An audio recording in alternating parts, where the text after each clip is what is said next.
So going into that conversation and that breakup, what were you telling yourself? Like, did you kind of have a game plan? Were you thinking, like, did you assume he was going to respond one way? Like, speak on that going into it. Yeah, I definitely went into the breakup. I guess you could say prepared as you can be. I mean, breakups are really emotional, and I wanted to kind of have an idea of what I wanted to articulate to ensure that I gave him as much closure as possible and wasn't overcome by emotion and wasn't able to kind of effectively communicate to him.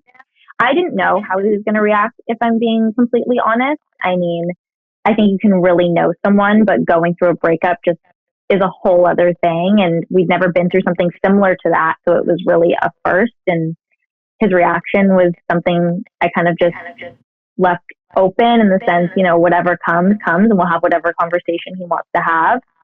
I know that, you know, my delivery was a little on the harsher side with kind of me saying, you're not my person. That wasn't an accident. It was a choice. And I agree that it's a harsh statement, and it really, really killed me to say it because I knew it would hurt him. But I felt, and, you know, maybe this is right, maybe this is wrong, but in that moment I felt being as clear and direct as possible about where I stood in that relationship and what my feelings were and why I was leaving was the best thing I could do for him, because he has 3 other women. He doesn't have weeks to ponder. We don't have time to have multiple conversations. It's one conversation and then I'm gone.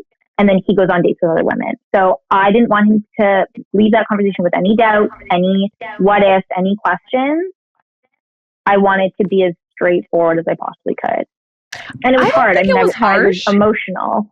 Yeah, I don't think it was harsh. I don't think you need to beat yourself up. I think in that case, when you say like time is of the essence, and you like at that point there was 4 of you left. Like I thought that was commendable. Like to be honest, like putting myself back into the shoes as a lead, like if somebody would have said that to me, like sure, it would have been hard to hear, but at the end of the day, like I can't fault you for that, and I would rather have that directness than have multiple conversations back and forth trying to figure out like, oh, but could this work? I want them to stay, but like, do they want to? And like you said, all of the what ifs and the unknowns, like I think you handled it like in a very respectable way.